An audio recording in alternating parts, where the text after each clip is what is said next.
Since 1980. 46 years have gone by. Hello guys, it's Steve. It is Saturday night, February 21st, 2025. Or 26. I said 2025. It's February and I said 2025. It's 2026, but anyways, yeah, it's February 21st, 2026, and I'm live from my usual Saturday night live stream. Hello, Brixvids.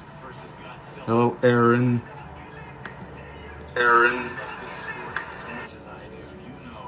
Hello, Tan Man. Steven the VH DVD. Raymond. Yeah, McDonald's Monday and today. Alright, you can tell I'm not gonna bring Ronald out right now. Hello, random videos. Let me add this to my playlist.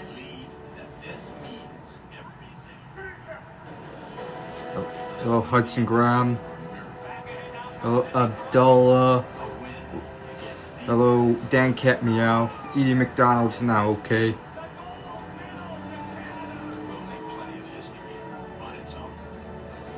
Hello, yeah, Desmond Pineda.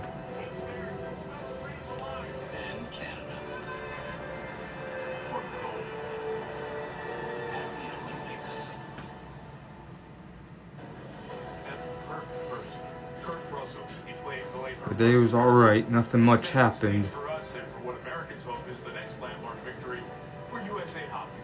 It comes 46 years to the day after that win against the Soviet Union, which led to Team USA's most recent Olympic gold medal. Now, since then, they have 2 silver medals. Hello, Olympic finals to Canada. Ready CM04 Productions. Grape juice before, yeah. 5 guys yesterday, okay.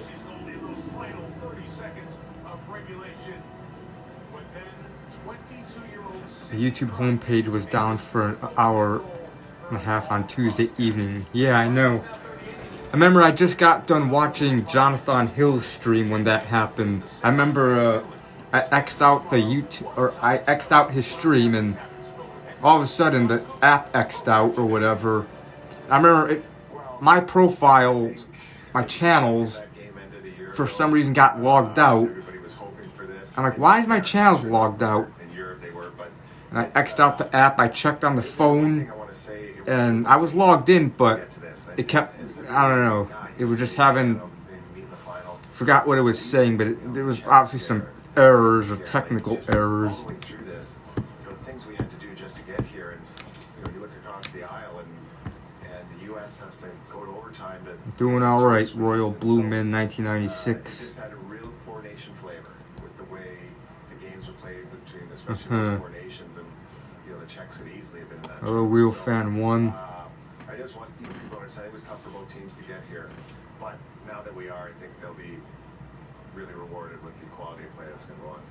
Sidney Crosby skated today. What is his availability for the gold medal game? So he skated today, and I haven't spoken to him since. We're going to meet tonight and make a determination on tomorrow. You've given a lot of pre-game speeches to your groups over the years. What will be your message to your team tomorrow before they face off? We came here to get better each game, and it sounds like a cliche. And we want to play 6 games, and Wisconsin, see if we can win and it's all right. We've got through 5 of them. We've gotten better each game. I really like the way we responded against the Finns, especially going down, down by 2. But you never know which way adversity is going to hit you. And it's hit us now, and the boys have really responded. And it's going to hit us again tomorrow. And it's all about our response to that and being able to handle it. And so far, so good, and hopefully we can do it tomorrow. Now, giving Crosby's status, he's more focused on the player who's considered the best in the world. 3-time NHL MVP Connor McDavid leading this tournament, scoring 13 points in 5 games. And the breakout star, 19-year-old Macklin, celebrating with the San Jose Sharks, whose 5 goals lead all players here in Milan. And while Canada has trailed in both knockout games, the U.S. advanced with a decisive 6-2 semifinal win over Slovakia on Friday. 25 Americans trying to join the 37 in 1960 and 1980 who have won a men's hockey gold. Hello, Adrian M. That's the history on the line tomorrow. And the coach of Team USA, Mike A Sullivan, steamer from 1872 was recently discovered in Lake Michigan, 20 miles from the ocean shore between Racine and Kenosha. Yeah, I saw about that on the news. I think it was Monday night I saw that on the news. Everybody participated in the optional skate, which I think suggests the excitement and the enthusiasm around the challenge we have in front of us. As a coach, knowing everybody's so jacked up for this moment, these guys have thought about this a lot in their hockey lives. What's your role as a coach to have them in the right Hello, frame of Michael mind C. for tomorrow? I think the biggest thing for me is just controlled emotion. You know, there's going to be a lot of energy in the building. We've got a lot of personalities on our team. Jesse Jackson passed away. Yeah, I heard about that. In our group, and we just got to So, make sure but that we channel it the right way. And I number think I can help A1. The Four Nations tournament played last year, terrific final with the U.S. and Canada. How much does that help you as you get ready for tomorrow? Well, I think it helps us. You know, it helps us learn about ourselves. It also helps us learn a little bit about our opponents. You know, I think there's a lot of familiarity on both sides. There'll be no secrets out there. They know what we're all about. We certainly know what they're all about. I just think in a lot of ways it's a celebration. Bad few days because of BS rules. Bears might move to Indiana. Yeah, I hope not. I'd rather them stay in the Illinois part of the Chicago area. Yeah, February's almost over. We're almost into March. February is usually the fastest month of the year because it's the shortest month of the year.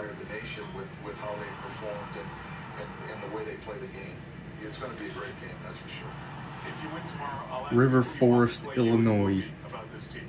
Well, I sure hope we can have that conversation. Yeah. Sully, thanks. Good luck tomorrow. We'll see you in the building. Thanks, Mike. I appreciate it. Yep. The White Sox moved to Indiana. You can watch Ringside Live. I don't know. Keep an eye on the main coverage. I know technically Northwest Indiana is technically a part of the Chicago area, but come on, stay in Illinois. Right now, 2 women bobsled. 2 runs yesterday, 2 more tonight. To the sliding center and Lee Diffie. Yeah. Who knows? Maybe those. I don't know. Yeah, they got the Colts. First of all, we've got run 3 coming up here at the Eugenio Monti Sliding Center to determine the top 20. And you're looking at the golden duo of Laura Nolter and Deborah Levi. Yeah, I know. Currently leading the way in women's 2-woman bobsledding. Intense fear of women and fear of losing my best friend. Share a start record, so keep an eye on that. 5:14's about 500 slower than their start record from yesterday. But Laura yesterday Hello, got Daniel close to the Platagon. So those spikes on your shoes that help you run on the ice, if you don't float the sled with your feet to the side, they'll stick to those D-rings. And she said that was a problem for her. So my Yeah, I guess is hope that's why she loaded either it just early. stay in the Illinois part of the Chicago area, whether it's downtown Chicago or Arlington Heights. Frustrating. Yeah, I bet some of them are. That's why they're so successful. Right, and they train together all summer long. They get along really well. It just makes the sport so much more enjoyable. And Nolte started driving early. She went to the Youth Olympics. She started driving a bobsled league before she could drive a car. All right, let's see what the time looks like. Kaylee Humphries has the track record. That won't be a track record, but it is. I know the New York Giants and Jets. They're considered New York City NFL teams, yet they play in New Jersey, technically. So if that happens, the Bears wouldn't be the only team that play in a different state that of the city that they're in, that they're representing. To stay in Illinois, yeah, I'd rather them stay in Illinois too. Nicely done here out of corner 9. I had a kid at 16. Oh, jeez. An Olympian can take you on an amazing. That wouldn't be good. I sure as hell wouldn't want. I sure as hell would not want to have a kid at all. Medalist Kaylee Humphries. A's moved out of Oakland. Yep. A bobsled start is anywhere from 14 to They had to move into. They're in Sacramento, but they're going to be moving to Las Vegas. So it's everything Less you than have other in that people, 5 to 6 like, seconds. Every step is very critical. Hello, Bass Pro Shop 2007. Being world-class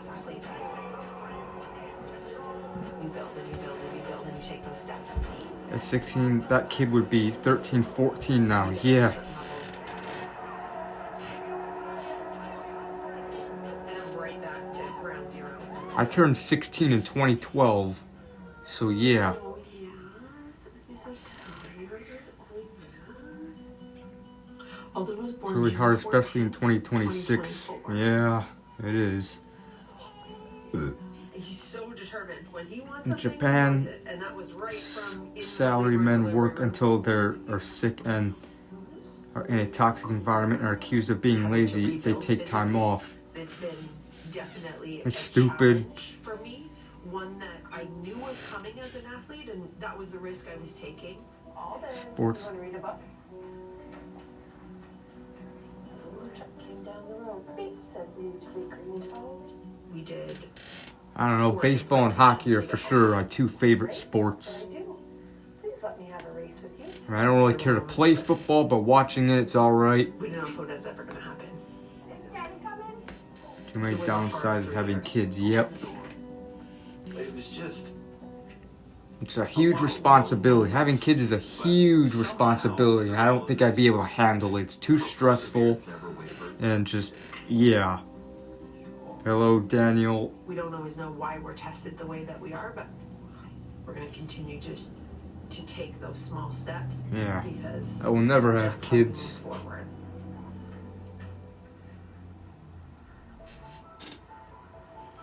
when I first Yeah, they started cost us watching shitloads of boxing, money. It was this kind of moment of like when And you just, see yeah. somebody doing something that you know they're supposed to be doing.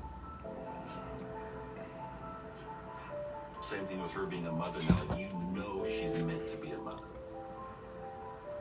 This economy is too expensive, and the way how the education system is would be terrible to raise a kid now. Yep. It just makes everything better. Screw having kids. There's days where you just feel weak or slow or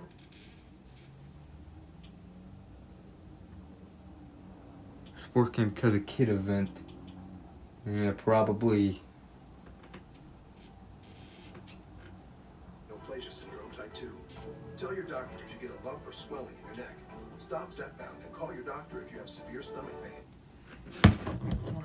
Or has learning disability, you have to take extra care of the kid, which would be a huge responsibility. Yeah. This is my new favorite Olympiad, where you will get to know all of Team USA's brightest stars and the causes they're fighting for. And again, they're just, goddamn, they're too stressful. Kids are just, they be too stressful. My new favorite Olympian is brought to you by Acura, proud partner of Team USA. When B talks about climate change, she tries to connect with people. On my end, I'm monitoring the live stream. It doesn't seem to be lagging. Common ground, and a lot They of seem to be lagging. is about having those core memories as a kid. Growing up in Southern California, B's childhood core memories come from the ocean. Well, when her parents could coax her into the water. I think I was a pretty cautious Dr. kid. Pepper. They would probably honestly describe me as a bit of a scaredy cat, which is a little juxtaposition. Pets is given better this than current, having kids. sport. Responsibilities for pets, but too. B was a surfer. But yeah, I'd say it's much easier taking care of a pet than a kid. Surf and try to learn how to surf, it's very difficult. And the waves are even more inconsistent than the weather on the mountains. And I think when I snowboarded for the first time, I kind of got this feeling of it's like an endless wave, which is so corny and so cringy. But it really was. I mean, you could carve down the mountain, you know, X Connecticut, times, alright. and the only catch of White the Sox moving wave. Indianapolis. B's parents also took her camping. They could actually move too. I heard they want a new stadium, but And we also found that we did they so far haven't had any news, and yeah. And I think their lease comes up of their current stadium in like 2029 or 2030. Fast food tomorrow, I don't know. 2029 or 2030. I don't know if they want to stay at their current stadium. It's not a bad stadium. It's not old, but They could get there. fire your big sir. You can I just heard they made close Nashville might be a possibility. I don't know. mandatory evacuation. If you have a kid, you have to enroll them in school and gotta go to their teacher conferences. Yeah, I don't want to do that. I don't want to go to their the parent-teacher conferences and have a talk. You know, my parents would have to do that. It would be parent-teacher conference, and my parents would have to go to the school with me and talk to my teachers. Sometimes my parents would have to go to my meetings or whatever, like the IEP meetings. I wouldn't want to do that. Every single year, and 1 year would be an exception. There's just school plays, just other shit. Powder days, which is not good for pipe training, but lots of powder days. And then we come back the next year, and there's dirt, and you're walking to the chairlift instead of riding down to it because there's not enough snow. So it's kind of hard. There isn't enough teachers. It's not worth having kids. Yeah. I've gone to all these different places, both in all over the U.S. and Shouldn't have kids at all. Yeah. Obviously, they're all very different, but there's one common theme. Had for dinner, I had a steak. That is they're being affected by climate change. We decided to do something about it. Be connected with the climate advocacy organization Protect Our Winters, also known as POW, which was founded by professional snowboarder Jeremy Jones to turn outdoor athletes into climate advocates who work together to protect a future with clean air, clean water, and a healthy planet. Protect Our Winters was the organization that arranged for Bee to speak at the UN. They also arranged a trip for her to go down to DC to speak at the US Capitol. I felt that, one, I couldn't watch it happen and not say anything about it, but also I realized how quickly A child custody battle and child support. Yeah. Losing the future of my sport was and how real. And if you don't you have to look after your kid at all times. And if you take your eye off your kid for 1 second, for like 1 minute, your kid could do something like dangerous or whatever. Like, I've seen episodes of Rescue 911 where parents, weren't watching their kids for 1 minute, and the kid went to like a Christmas tree and took a Christmas ornament out and put it in their mouth and ended up choking on it. And yeah.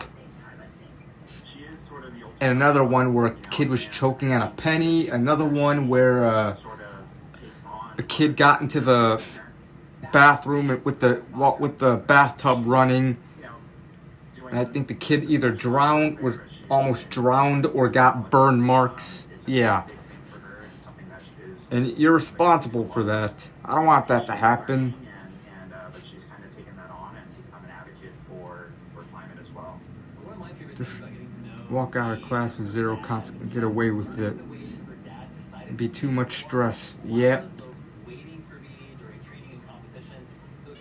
The kids' table. It was good. Your kids get in trouble or do something really bad, parents can get serious trouble. Yep, like when I dialed 911, I think I talked about this last Saturday night stream near the end and I did a video about this in 2015 where I dialed 911 because I thought it'd be funny, and I made weird, funny noises. 911, or I think it was during Google Maps actually. It was during Google Maps I was talking about that last Saturday. But when I dialed 911 back in 2008 or 2005 actually, and yeah. 911, what's your emergency? I thought that was funny, and I hung up. Didn't think anything would happen, and then all of a sudden, 5 minutes later, there were red and blue lights outside the house. My dad's like, "What's going on? Why are the cops pulling into the driveway or in front of our house?" And then the cops, "Open up! Open up!" banged on the door, and the cop was like, "Who's calling 911?" And my dad's like, "Go to your room!" And yeah. No, I actually didn't get arrested. I was a kid. I didn't know better. My dad told me he got yelled at, though, by the cop. In the middle of the night, you can get in big trouble as parents. Yep.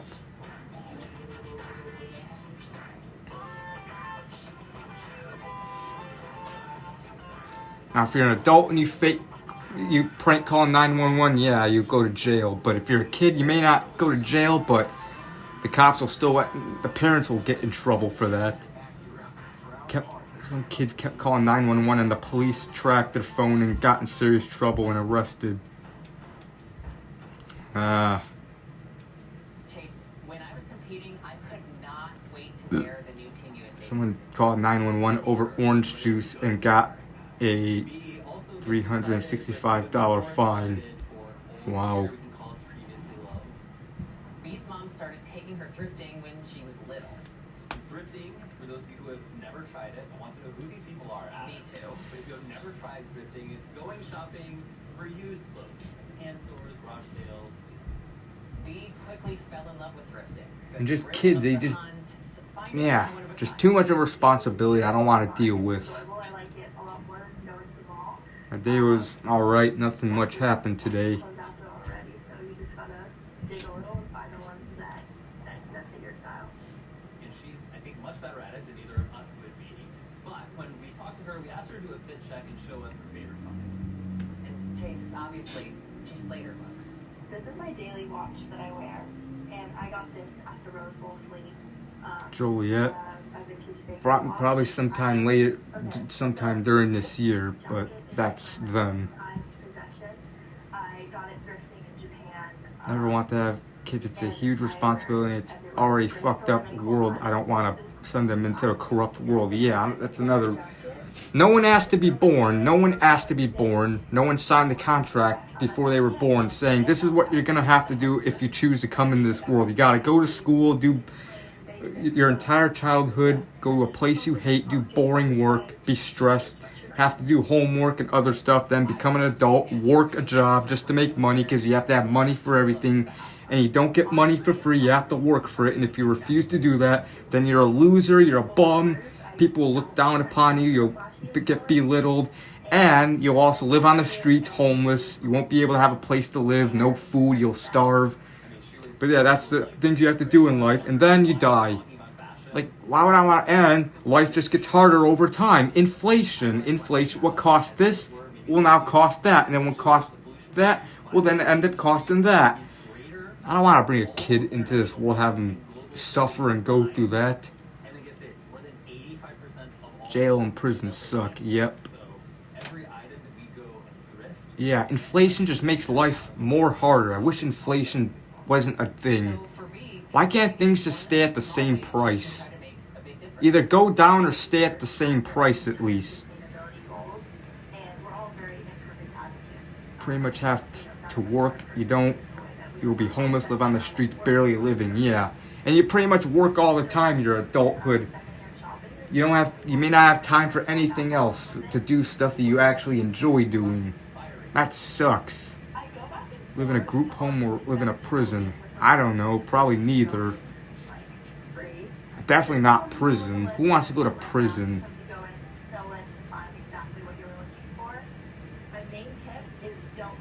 To have them go to school, force them to work the rest of their lives. Yeah. It's like, that's not a life. Like, who wants to live that lifestyle? Like, no one chose to be born to live this lifestyle. Make high income job to make it, yeah. And that's pretty hard to get. And just, again, finding a job in general is hard these days. And it just gets worse and worse over time. It never seems to get easier. Be homeless than living in a group home. And even though being homeless sucks too. At least you have freedom though, if you're homeless. Like somewhat more freedom.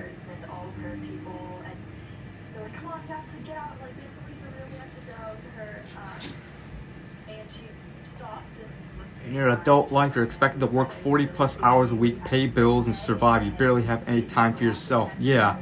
The majority of that money that you make goes on rent and bills. And a good chunk of it gets taxed away to the government, which is stupid. Like, why do we have to pay taxes? Why do we have to get our money taxed out of paychecks? Like, the government, they're the ones that create money. Why can't they just create their own money? Why do they gotta tax us? It's like they're trying to make our lives miserable. They're trying to make people's lives miserable and stressed. And you have to pay taxes, or else if you don't, you go to jail for that. And you buy something at the store, you have to pay a tax.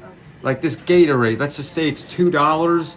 Well, it says $2 on the price tag, but you're not going to pay $2 exactly. You're going to pay a little more for tax. And if you don't have the tax money, You do have enough for the Gatorade, but you don't have the tax money. Sorry, no Gatorade for you. You can't buy it. Fuck that. So stupid.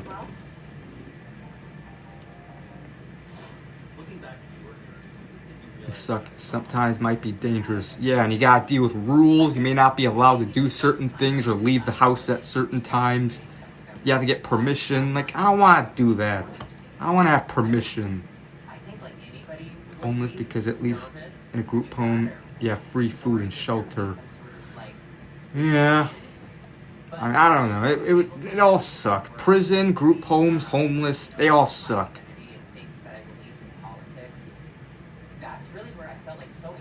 Like getting men arrested. Yeah. It's ridiculous. I wouldn't want to risk that happening. I know not all women do that, but some of them do that.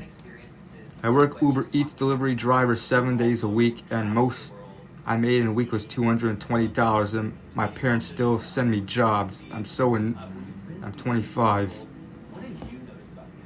Yeah. A retail job or even a fast food job is really hard to get, and even if you get the job, you still are not making enough money to survive and be independent. Yeah. Homeless shelters only allow you to sleep during the night and gotta go outside during the day. Yeah, like where do you go? You could hang out at McDonald's or Starbucks, but if you don't have the money to buy something there, the employees or the manager may kick you out if they see you're just loitering there and not buying anything. Like, where the hell is a homeless person supposed to hang out during the day? You know, if everywhere kicks them out. And I think the work that B is doing is so vital and so important. We have to act now. And I don't know why the hell homelessness has to even exist. Why can't we all just get everyone at least have some kind of shelter? You know, it's stupid that you have to pay for shelter, food, water, health care, and just the basic needs. The basic needs should. At least the basic needs should be free. Train in certain locations at the same time of year anymore. They're having to go to different locations. They're going to have to train in multiple different locations throughout the year, something that they wouldn't have to do in years past. Especially when you're dealing with like the elements, like that's part of your sport. So you have inflation has only gotten worse in the USA. And when you're following the snow, happening in the entire world. The climate of the world is getting warmer and warmer. It's a limited yeah. I just wish inflation would just stop. Why don't people ever protest inflation? You know, why do people put up with that? Like, if we all got together and protest en masse, then maybe something could happen. Maybe things can go down, but no one does anything about it. They just accept it, and that's why things keep getting more expensive. You know. With that outfit, I was so lucky to meet Jeremy Scott, who was the stylist, like, come on. Designer of what I was wearing. They know that we'll just accept inflation, so they keep on raising it. It's all about greed. I knew in that moment when I was putting together that outfit, I just wanted something and high tax, yeah. You know, and a lot of people. So at least have it affordable. God damn it. The rest is history, and I don't know where that harness is now, but I'm glad I got to wear it on the red carpet. 2 years, but you have to pay an arm and a leg for even fast food and groceries. Yeah, fast food and groceries, it's food. That shouldn't even cost anything, but it should at the very least be very, very affordable. It's something we need. We need food to survive. So why do we even have to pay for it to begin with? But no matter we have to pay for it, why can't it at least be cheap? Why do we have to? This food have to be expensive? There are people that are broke and don't have any money, and yeah, there's what? Do you expect them to starve? Meal at McDonald's now costs $10, $15 depending on what you get. Yeah. We're just sitting and letting inflation to get worse and worse and not do anything about it. It's ridiculous.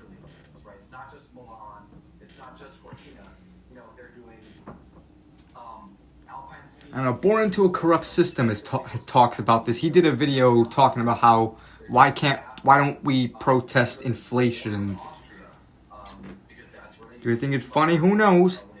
maybe they want to see people struggle and have to pay more and not be able to afford more things. We have to afford less. They want us to be stressed and miserable, not being able to afford things. They think it's funny. Who knows?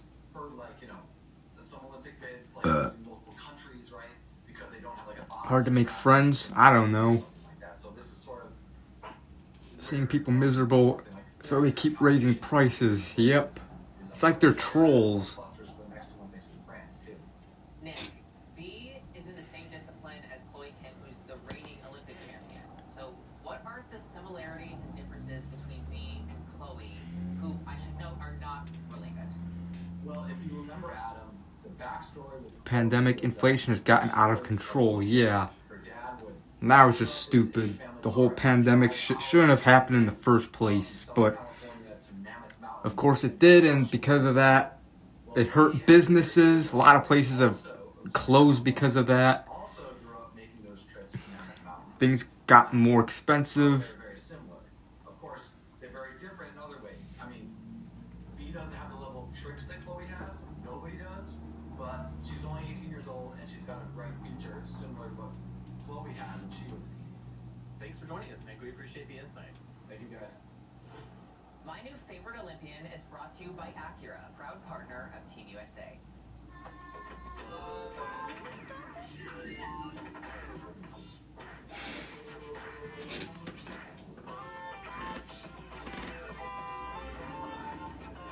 Hate these long ads with no skip button. Especially their double ads. Double ads, long double ads with no skip button. Yep, he does speak facts. For them to have full. Let me tell you, some of those kids, they may be beautiful, but they stink.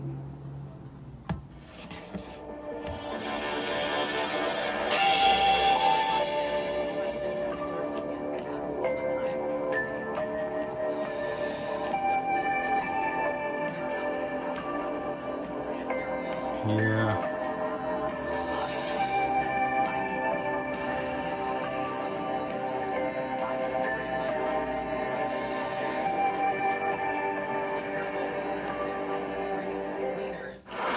We're all trapped in the devil's butthole. Not a good thing. But the norm... Watch him regularly. Me too. Deflation should be more than inflation worldwide, especially in the USA and Canada. Yeah. While we're here, we're told we gotta make the best of it until the devil finally shits us out of here. In other words, that's when we die and we go to wherever the hell we go from there, if there even is anything after we come out of the devil's butthole, or if it's just in the toilet bowl and that's it. But yeah, this is literally what a perfect example of what life feels like, being trapped in the devil's anus. Yeah, we're just trapped there, suffering with the fumes. I wouldn't be surprised. Imagine how much a Big Mac will cost in 20 years from now. I mean, it costs like, the sandwich itself costs like a little over $5, maybe $6 some areas. My local McDonald's is like over $5, under $6, but who knows, in 20 years, maybe just one Big Mac will cost $20. Wouldn't be surprised. Like, who can afford that? Like, and even if someone does have the money, no one wants to pay that much, you know? It's like, god damn it. Terrible judgmental people out there, yep. Mexican Coke, Mexican Pepsi. I don't know. I know I reviewed both of them back in 2017 and 2018.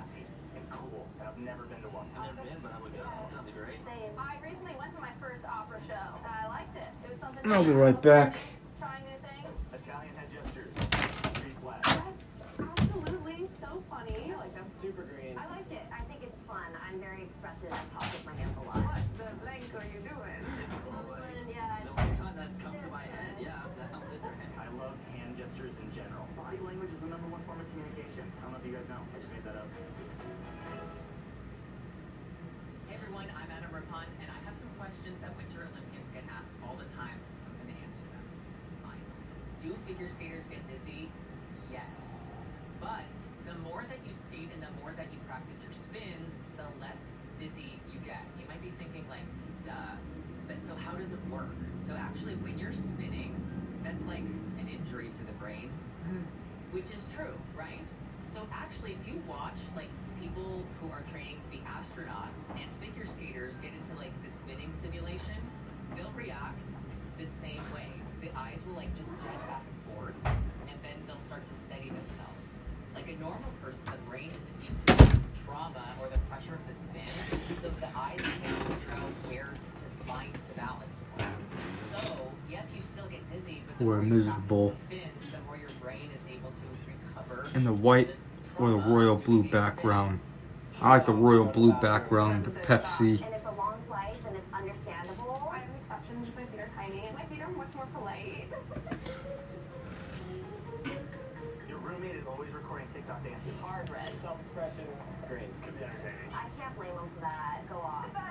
The polar bear. I don't remember. I have a roommate on my team that always records TikTok. Red flag. What are they doing? Don't sue anyone. I'm okay with it. Part of the game. Great. That's sports. I'm down with it. I think it's fun, especially like hockey games and stuff. It makes me feel sad. I understand. But yeah, screw inflation. Inflation just keeps on getting worse and worse. It's ridiculous. And you wonder why crime rates have increased, why I don't want to say this word just in case with YouTube, people off themselves, self-delete. You want that increases. One reason is because of inflation. They claim they want to make it go down, but how are you going to make it go down when you're just making everything more expensive? That's just going to make it worse, you know? Like, come on. That's going to cause... Inflation's going to cause more theft. It's going to cause more, more people are going to steal things because they can't afford it because it's so expensive. It's going to cause more theft, more any of it. Like, do these people realize inflation's just going to... It's going to cause mental health get worse. The more people that self-delete, more crime, more robberies, more bank robberies. Do they realize that? It's like, my fuck's sakes. Isn't taken serious in America. All they do is yeah. It's like life getting harder. Just not everyone can handle this shit. Can handle life getting too hard. Not to mention if you have a kid, yeah. Whoever came with inflation is an idiot. Yep. Why can't things just at least remain the same? Why does everything have to be so expensive and just gets worse and worse? I'm tired of that. I'm tired of the prices raising of everything. It's hard to afford a house or even an apartment now because rent is so high. Back in the day, like an apartment would be like $600, $700 depending on the apartment. Now it's like, now the cheapest for rent of an apartment is like a little over $1,000. God damn. Snap our fingers and delete inflation. Yeah. It's like, stop inflation, government. And just businesses in general. You're gonna cause more mental health. You're gonna cause more self-deletions.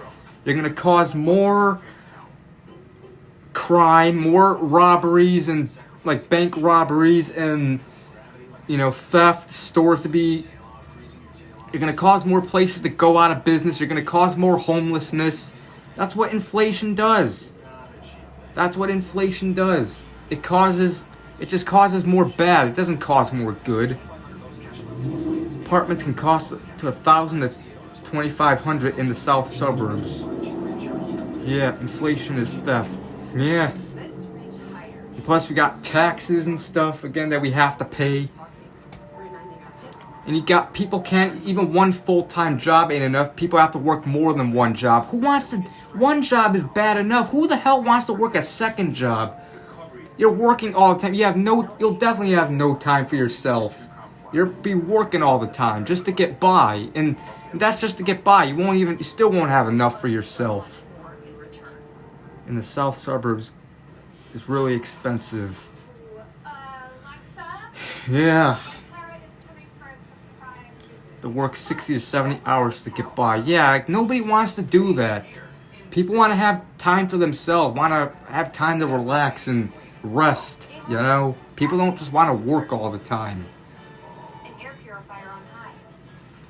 And so many people just accept it. They're just like, oh, well, that's just the way life is. It shouldn't be that way. Life should not be that way. Life should be easy. No one has to even be here, so what the hell? I mean, fuck. Working 2 jobs, 3 jobs just to stay. Yeah. It just causes.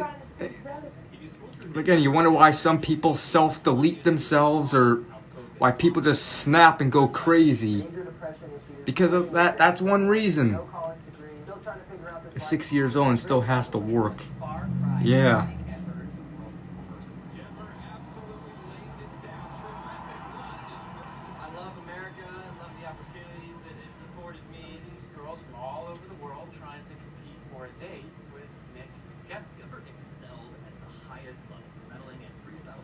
Rates. Yeah, I will. Because some people just can't handle it. 80 and still works.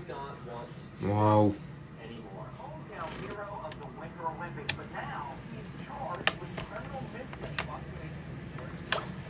Everyone always talks about this Olympic letdown, and it's kind of like going that dark tunnel and don't emerge when you're there.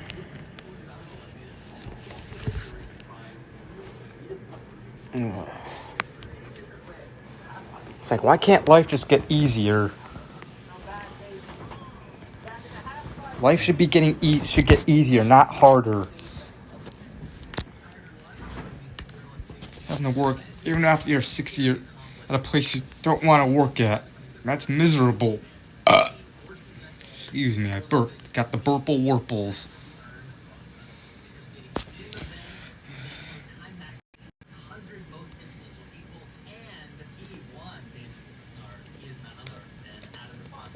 Let's go to Greece.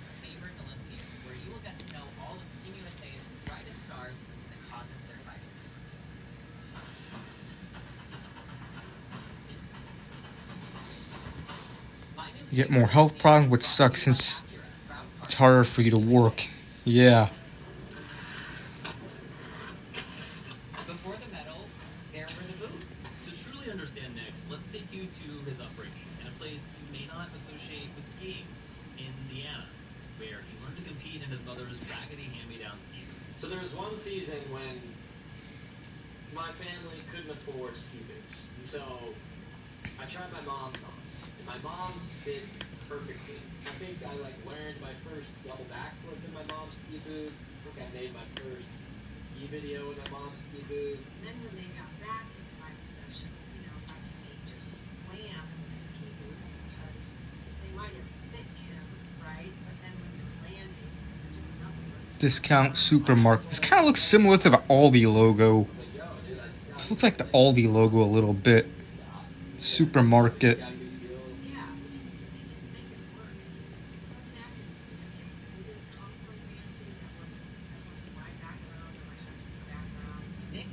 Western Union.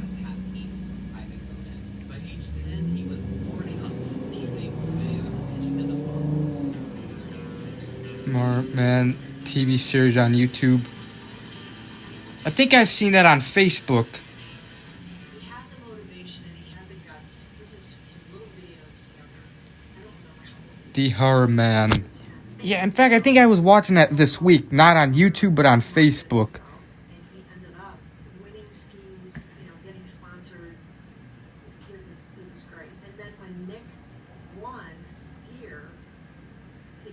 Yeah, I was watching one where a dude was at a club or whatever, and some woman was like, "Ew, what are you doing here? Get away from me!" And was treating him like shit, all because he didn't look rich or whatever. all because he dressed a certain way. He wasn't wearing like fancy, high quality clothes. I don't know. It's like, what the hell? Like, people are douchebags, I swear, and judgmental. Along with his American teammates Gus Kenworthy and Josh Christensen, Nick helped sweep the podium at the first ever freestyle skiing slopestyle competition at the Winter Olympics. Overnight, Nick went from small-town skier to national celebrity. Some of these girls from all over the world trying to compete for a date with the Nick Gepper. But dealing with the instant fame wasn't easy for Nick. Sochi Pizza, cheese. for Nick, it became a turning point that soon spiraled into something darker. You could almost see him start to crash at the Olympics. And after the Olympics, it just Alright, let's just do the second request. back, and I counted the number of events that he had done, and he had done 60 post-Olympic appearances. That's a lot within a short period of time.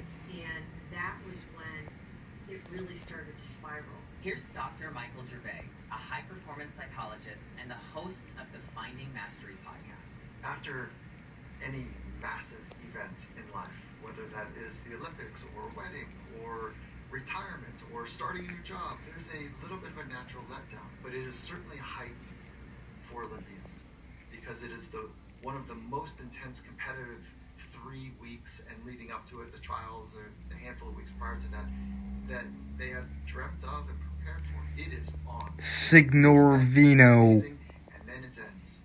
And what ends up also ending is the clarity of purpose for many of them. The structure of their days to fundamentally commit to be their very best. There's a vacuum, there's a moment where that also changes. That vacuum, he felt, left room for trouble. Well, he's the hometown hero of the Winter Olympics, but now he's charged in a crime that has most of his loyal supporters shaking their heads. He's charged with criminal mischief. In December 2014, Nick was charged with vandalizing multiple vehicles, causing more than $8,000 in damage after throwing rocks at passing cars during what he later described as panic attack. The case went unsolved until October, when Nick came forward. He could have never come forward. I'm Italian on my mom's side of the family. Apologized to every victim, paid them back restitution. Soon after, he was admitted to rehab following suicide attempts. There came a time when I pretty much given up on skiing altogether, had given up on myself, and basically wanted to end it. When people make a fundamental commitment in their life to be their very best, to go after something that is hard to achieve, there's an all-in mentality. And that all-in mentality is something that, you gotta really pour yourself into it. When most of their moments are high octane, high heat, high intense moments, they must be sophisticated in making sure that they know how to switch on their ideal competitive mindset. You cannot win an Olympic gold medal and have a balanced lifestyle. You gotta be a savage. You have to go all in. And so Alright. being able to recognize when you are in that kind of super fierce state of mind, and then also when you need to kind of maybe take The globe. Earth. The globe. Earth.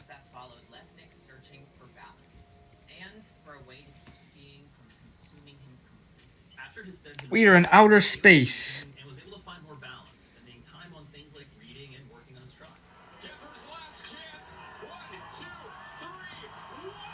So the sun is... Oh, there's the sun. The sun. There's the sun. I wonder if you can see the moon from Google, from...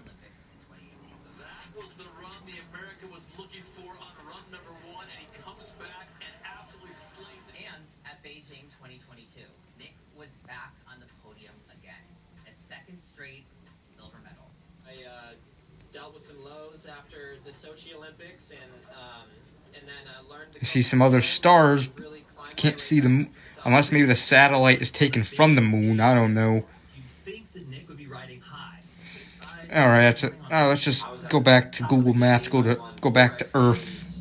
3 Olympic medals in a row, 3 different games. And I was having a lot of fun. I was also working super hard. And there came a point when I was about 20, I guess it would have been 27, after the Olympics in Beijing, when I was like, I am really burnt out, and I either need a break or don't want to do this anymore. His struggles off the mountain were back. This time it was different. His personal life was unwrapped. So I was married I once. feel like going to Oak Park and River Forest. I like that area. Serious relationship. And kind of how I approach a lot of things in life, I went all in. You know, I was like, let's do this. It also puts skiing into perspective too, because you know, a serious relationship, especially with someone that you marry, is like, that's some real life stuff. That little dose of family. Checks, cash, Western Union, currency exchange. It made it less significant. This is on Madison Street. Listen to the crowd. They're all on their feet. I left on West Madison Street. Or whatever the hell Pat Foley said in that Jeremy Roenick goal from 1994 against the Maple Leafs. Did I just see a Long John Silver's? Is there even any Long John Silver's left in this world? Loving the stress that is required to be their very best and intelligently recover. And sometimes, when it's out of whack for too long, the best course of action is time away. There's a risk in that, though. There's a psychological piece that if I step away, will I fall behind? And in high-speed sport, that's a very real possibility. And in January 2023, less than a year after his Beijing silver, Okay, good. Thought the Cold Stone closed. Thank God it didn't. Cold Stone Creamery. My New Favorite Olympian is brought to you by Acura, proud partner of Team USA. Listen to My New Favorite Olympian on Amazon Music, Apple Podcasts, Spotify, or wherever you listen to your podcasts. Lake Street Kitchen Plus Bar. Lake Street Kitchen Plus Bar.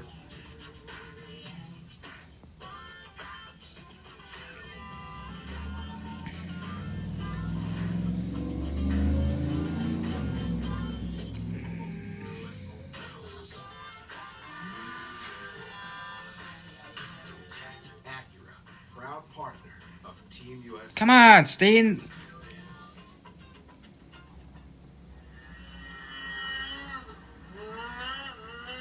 There we go.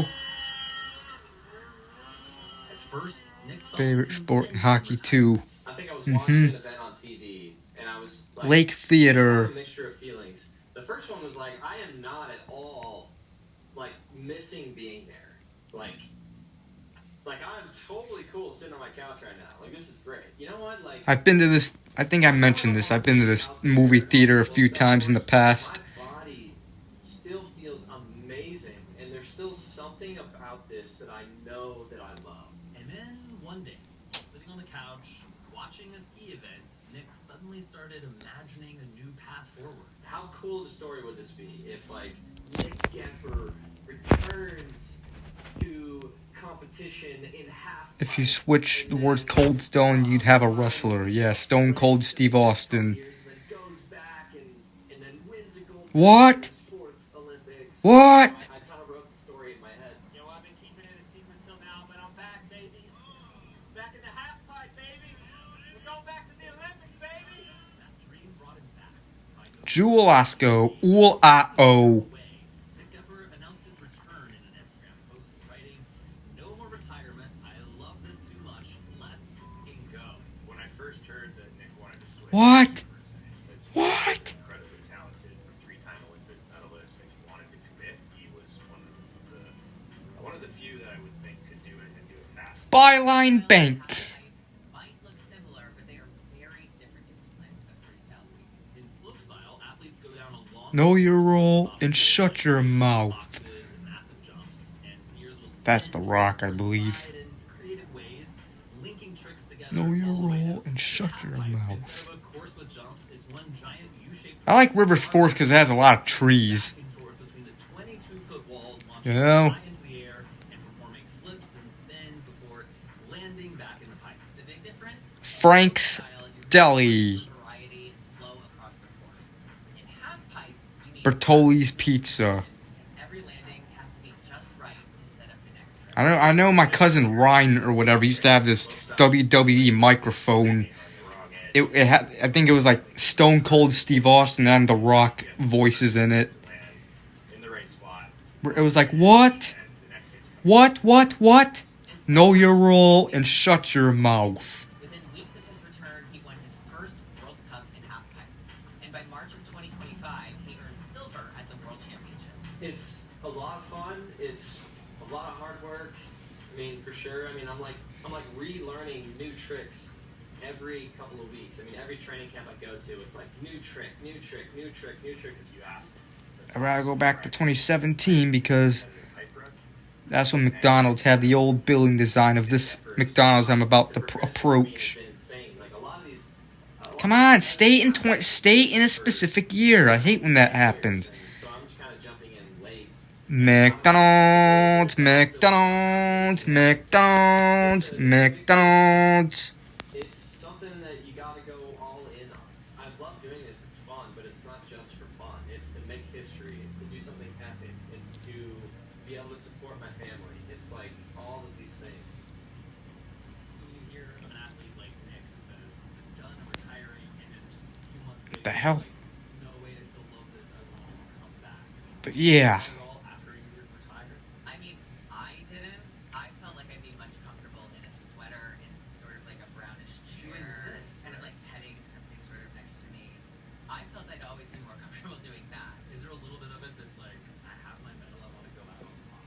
Yeah, It was totally. Burger King. I felt at that point I was like on borrowed time with like my body because I was older than like my competitors. Like my teammates were 17 and 18. This Burger King's just is boarded up since 2022. Is it still? Now it says they're permanently closed. But yet on the sign it says temporarily closed. It sucks. Sucks when places permanently close. I had an Olympic medal. I was already a national champion. I've been to world championships before. It just felt like that was the perfect Sit go. say goodbye to that chapter of my life. But when I hear Nick's story, I feel like he really sees, two versions of himself. He sees this like one version of him being like this young, immature. I've never eaten at that Burger King, no. I've ridden past it before, though, quite a few times in the past. What he's doing. A couple vlogs. And I think it means so much more to him now. But yeah. And so I totally understand Cube Smart. out there and to prove this to himself. The railroad tracks. I think I'm going to go the other way, though, instead of going... In fact, I'm going to go straight down on, and here's Walgreens. We're now in Maywood. You may see an even more fierce competitor this time. Dude, I don't know about this whole half-pipe thing. It's kind of whack. Marathon. I think I'm maybe starting to like half-pipe. Back in the chase for gold, this time in the half-pipe. I saw a video the other night where some dude was, he did a video where he was riding around this area. He was doing, like, Uber. He was picking a couple people up. He was riding for Uber or whatever, and he had like a camera, like a windshield camera or whatever, and it was a video of him just riding around Oak Park, Forest Park, River Forest, and Maywood. When was the video uploaded? Hang on. It was a couple years ago, actually. It was, in fact, I remember the video was November 7th, 2024. I think you could find it on, you could just, yeah. I think the video is called Oak Park, Maywood, Forest Park, River Forest, November 7th, 2024, or something like that. But I was watching that video the other night.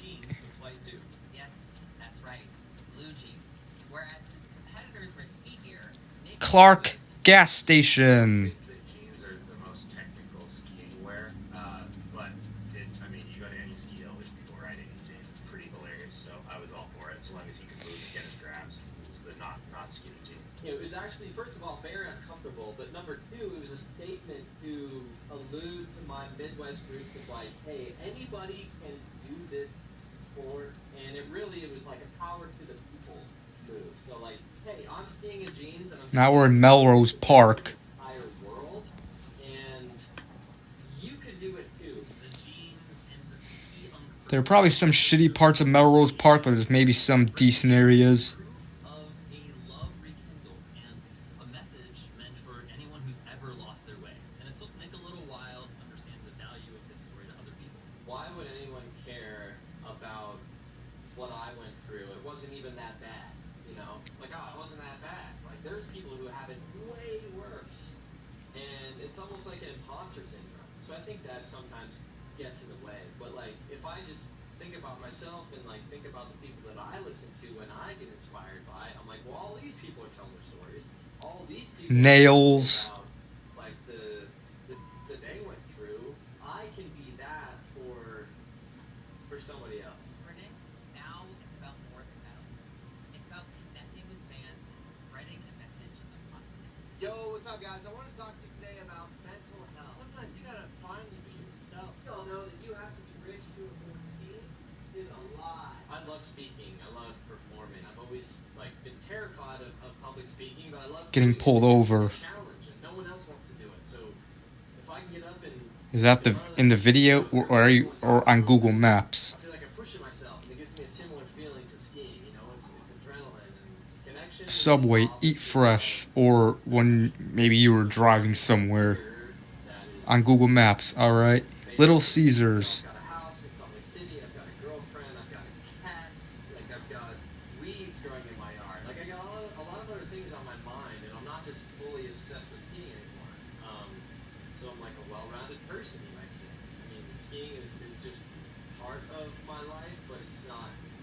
Here's another marathon. Somewhere between burnout and the half-pipe. Marathon. First love until Food center. There's sort of like this Kobe Bryant work ethic side of me that's really committed, and then on the other side of me, there's this the 14-year-old inside of me that like I always have to remember about why I started doing this and what excites me about it. Like what inspired me when I was young. When I was 14 years old and I was skiing in Indiana and I was watching the movies, watching the competitions on TV, and imagining myself being there one day. What's this place over here? 14-year-old me be proud of Little Caesars, all right. and would the 14-year-old Nick want me to still chase this Johnny's Grill. chase my goals? Burgers, fries. They got Miller Lite there. I think he would. Look at the other side of the building. Breakfast shakes. Was this on Chicago's? I have no idea, honestly. Waste management. Waste management garbage. I think this is the garbage truck station, I think. If hot dogs, Frank the Tank Flint should go there. Who knows? Maybe it will go there. Ketchup on pasta bread? I've heard people do it on mac and cheese. One time I went into like a foreign country, I will not say which one. I swear the marinara sauce was ketchup. Waste management. I know they did. Espresso is espresso, it's not I espresso. don't know if they still do. Super red. Big red flag, especially since we're going to Italy. But I might have been guilty of that when I was younger. I believe it was either Chester or Robert. I think they still worked. I don't know, though. Oh my goodness, no. Major red flag. Now we're in North Lake. Who does that? Who does that? This area looks really industrial. North Lake, Illinois. Italians will look really funny. One time I went to like a foreign country, I will not say which one, because I don't want to be banned for life. I swear the marinara sauce was ketchup. Are those the scooters? I like Vestas. They're cute. Yes, so adorable. Yeah. Oh my god, I love Vestas. Oh. Okay, let's go to North Avenue. Green. Not my cup of tea. Green flag. Just because it's classic. Classic. Come on, trucks. Hate when trucks are in the way. I recently went to my first opera show, and I liked it. It was something different. Mattress Firm. America's best. Eye doctor. Absolutely, so funny. I like it. Super green. I like it. I think it's fun. I'm very expressive. I talk with my hands a lot. What? The length of Verizon, AT&T. Verizon, AT&T, two competitors right next to each other in the same strip mall building. GNC and a Subway. hear more about what we can expect from Nick Gepper in Milan. We're joined by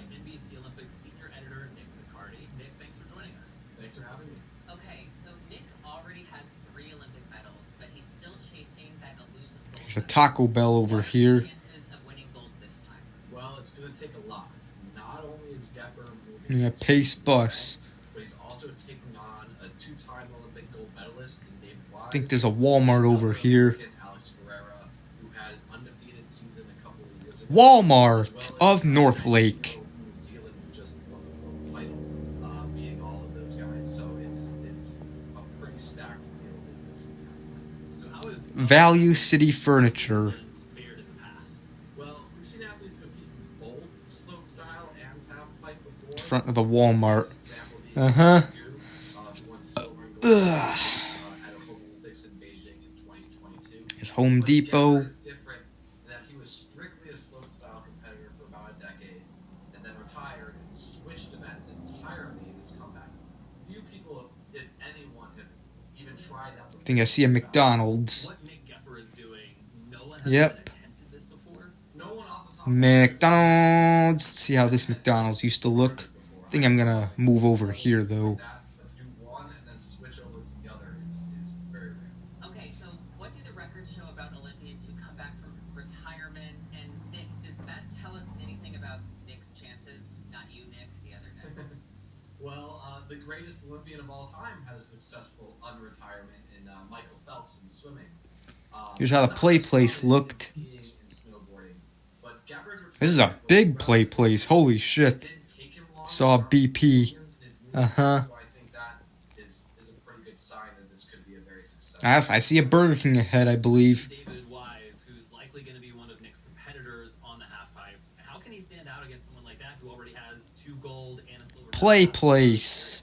Well, in freestyle skiing, it's all about having a unique trick or set of tricks that makes you stand out from the rest of the field. Come on, why am I in 2008?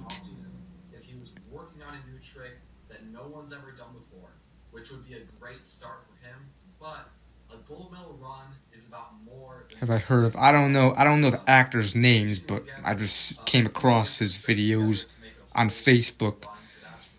Burger King. Thanks for joining us, Nick. We appreciate the insight. On the next episode of my new favorite Paralympian. Jen Lee is helping fellow U.S. Army amputees find purpose. You gotta enjoy not just the winning side of it, but also the losing side, the pain and the hurt and the struggle. It is all. Come on, computer, don't do this white screen crap. I hate when it does this. This episode of My New Favorite Olympian was produced by NBC Universal Local. Adam Rippon and I, Chase Kane, were your hosts. September of 2024 is when this street view was taken. Jeremy Berg served as executive producer. And there's this place here. As the coordinating producer. T.S. Shen was supervising producer. Motion graphics and Taco Grill, whatever. Cilantro Taco Grill. Cricket Wireless. My New Favorite Olympian is brought to you by Acura, proud partner of Team USA.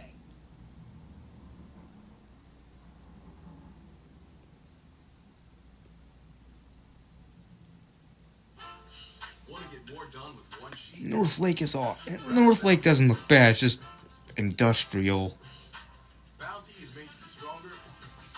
Have I ever? I wonder if I ever even been to North Lake before. Now we're in Stone Park.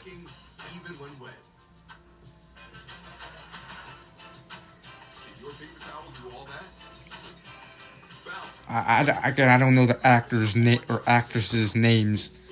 We're so excited to share with you today. I just came across the videos. Full of STEM learning and incredible builds. There's a shell. I've been a lifelong builder. It's so important to not get tripped up when things are hard. Shell, gas station, corner market. Dunkin' Donuts. Should be Dunkin' Donuts, not Dunkin'.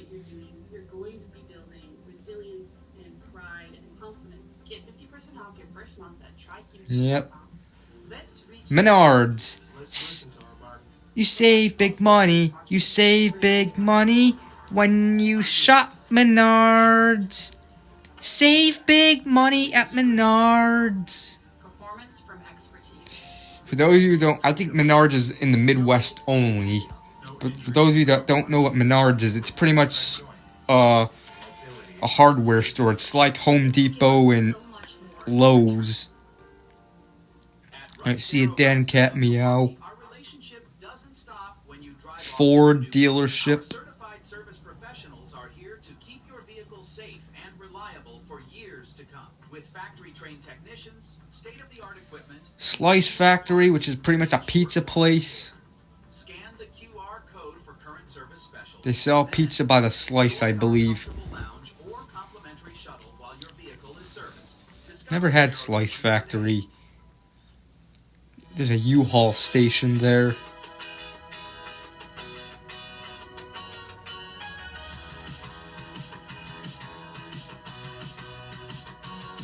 There's another Burger.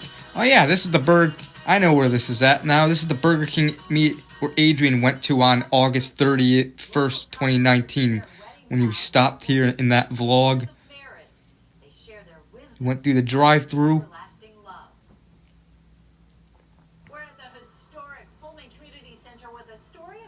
Yep. There's also a Slice Factory in, I believe, Burbank. I don't know if it's Bridgeview or Burbank. It's on 79th Street. I believe it's Burbank. And then there's Brown's Chicken. I remember that day on August 31st, 29th, I was going to go to this Brown's Chicken, but they were closed for remodeling. So, yeah.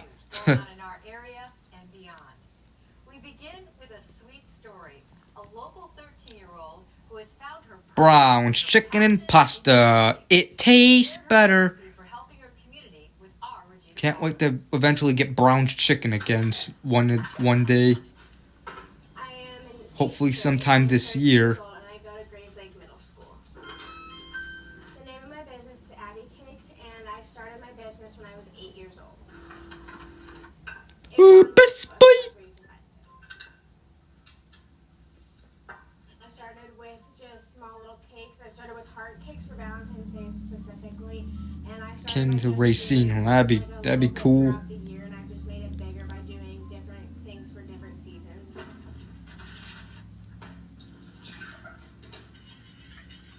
I think the hardest part is managing Cermak Fresh Market. It's not even on Cermak Road, but Cermak Fresh Market. There's a Jewel-Osco. Jewel-Osco. And a Target.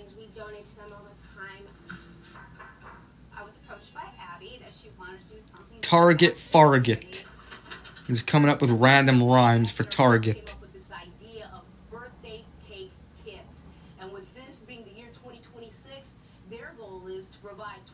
See a Starbucks.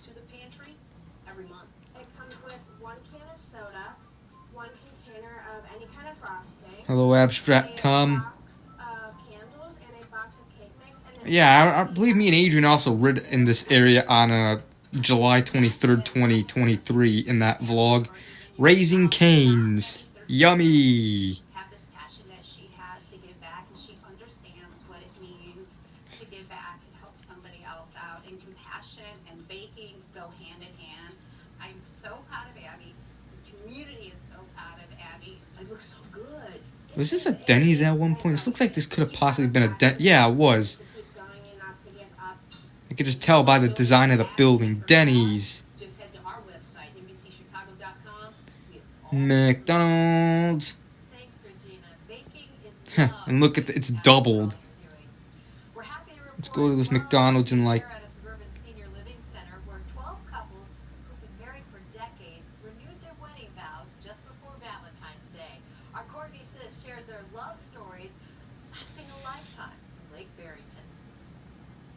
Lincoln Tech, Churchill Elementary. Uh-huh. Meet Angela and George Snyder, now 82 and 80 years old. But their story started at 17 and 18. We just I think there's another Menards nearby. met at the University of Detroit and dated for 4 years before tying the knot in 1966. Oh, these are my wedding pearls. George gave them to me right before our wedding. We had a beautiful June day, 84 degrees, low humidity. It was lovely. And I wore my mother's wedding dress. For them, a long, happy, and successful marriage has Yeah, Menards. Save big money at Medjewel. When I was a kid, I obviously the Menards jingle, but I would also do one for Jewel Osco. I was like, save big money at Majewel, because I thought it was funny. I learned that I sometimes can be wrong. That would hurt. Okay. They now call Lake Barrington Woods Senior Living What the fuck? and today they joined What the hell did I just do? I'm gonna have to refresh Google Maps, because it's being a dum-dum.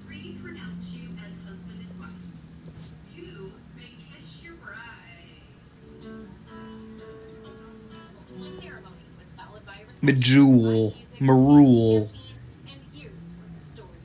and a reminder that no matter how much time has passed, a promise made decades ago still carries the same fire. Why is the stream being a little laggy?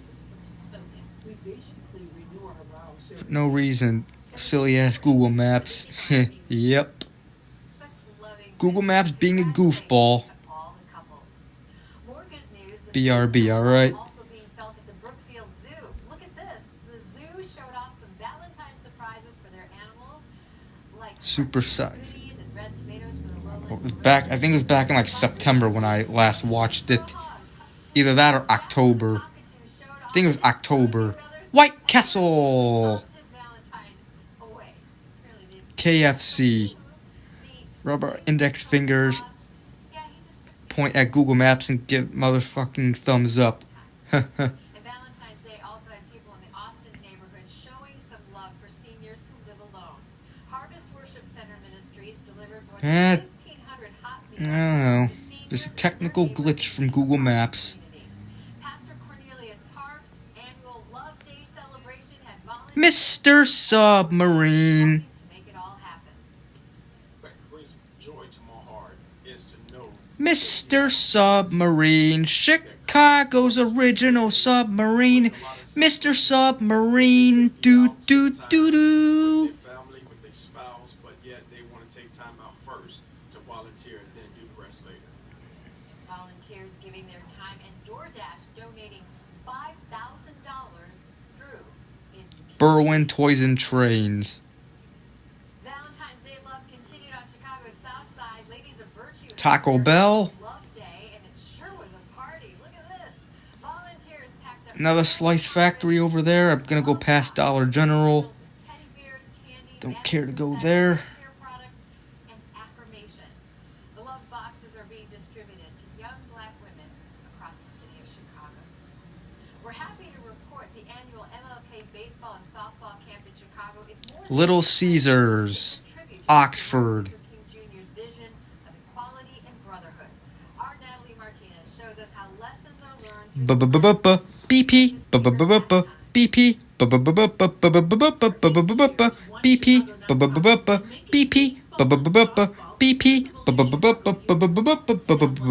BP. this past January 19th. Elite coaches watch and guide hundreds of young athletes in drills and training at the historic Novi's Beef. Pullman Community Center.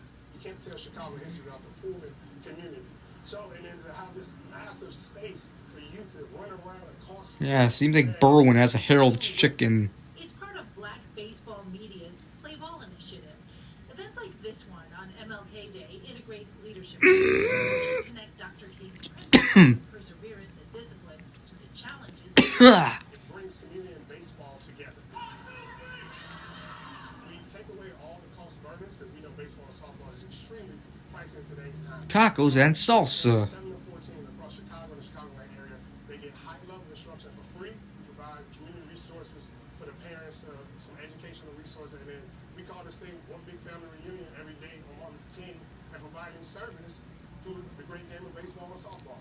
Mr. Submarine. Girls who look like them and share the same goal that it would last for life and, give them something to look back on and be proud of. Or not. Marathon Gas Station. At a time when professional Silly me, that's Marathon, not Mr. Submarine.